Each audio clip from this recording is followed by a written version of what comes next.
The battery on Galaxy Watches has never been great, and the Galaxy Watch Classic is no exception. With its 425 mAh battery, it struggles to last more than a day. This has been my experience as well. So I decided to test this out in my daily routine using different combinations of settings. And in this video, I'm going to share the results I've got. These tests were not scientific, just my everyday usage, but they'll give you a good idea of how the watch behaves in different scenarios. Before we dive into the results, let's quickly go through the built-in battery saving options the watch offers. If you go into the settings and then battery, you will find a power saving mode. This shows you how much battery you'll get when it is turned off and how much longer the battery could last if you turn it on. When you enable it, the watch disables the wake up gesture and the always on display. It limits CPU performance, reduces brightness and screen timeout, restricts background network usage, and also turns off location. There's another option that lets you limit health features running in the background. If you enable this, the battery lasts even longer, but it comes at the cost of turning off quite a lot. What if you want to have these settings turned on?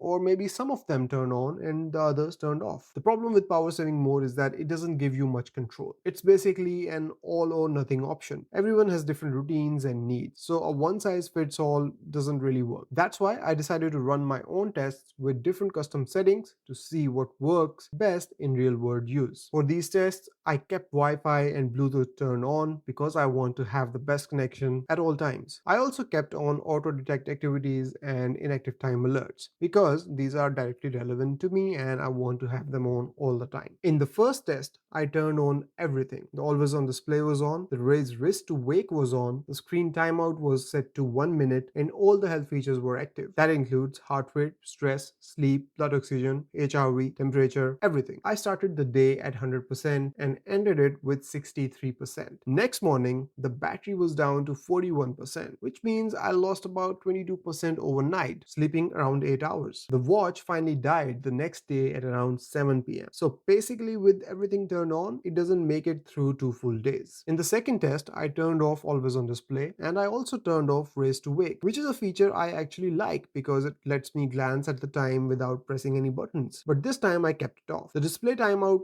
was set to 30 seconds and I kept all the health features turned on. With this setup, I ended the day with 78% battery, which was a big improvement compared to the first test. The next morning, the watch was at 58%.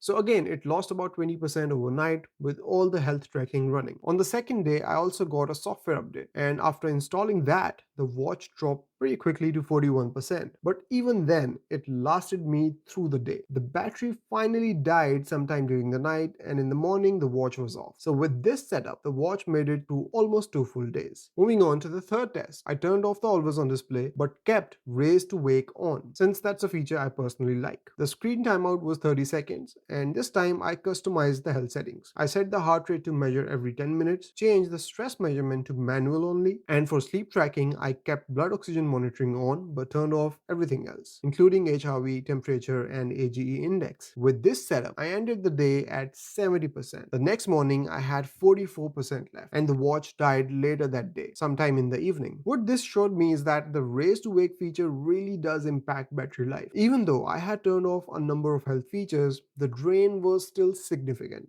which means that raise to wake alone puts quite a bit of strain on the battery. In the fourth and final test, I turned off the always on display, turned off the raise to wake, and turned off all the health features. The screen timeout was 30 seconds. Heart rate and stress were set to manual, and all sleep measurements were off, including blood oxygen, temperatures, snow detection, and movement. The AGE index was also off. With this extreme setup, I ended the day with 80%, and the next morning I still had 65% left. By second night, the battery was at 34%, and the morning after, I still had 18% left before dying later that day. So this was the only test where the watch lasted a full 2 days. But of course, with everything turned off, you lose all the health tracking features that makes the watch useful in the first place. For all the tests, I kept the location, Wi-Fi, Bluetooth, auto detect activities, and inactive time alerts on to limit the variables. From these tests, two main things stood out to me. First, the Galaxy Watch 8 Classic can last 2 days, but only if you turn off almost every feature. In real world use, with features turned on, it's basically a one-day watch. Second, the watch drains more slowly when it's fully charged, but once the battery level goes down, the drain accelerates, especially below 50%. It's also worth pointing out that there is no way to limit CPU performance or background usage except when you turn on the power saving mode. And during all of my testing, I didn't record any workout. If you do add workouts in your daily use, the battery will drain even faster. So these were my results testing the Galaxy Watch Classic's battery life across different settings. I hope this helps you get a clearer idea of what to expect and maybe gives you some direction on how to optimize your own usage. If you have found some tips or tricks that works for you, let me know in the comments. Thanks for watching. I'll see you in the next one. Until then, take care. Bye-bye.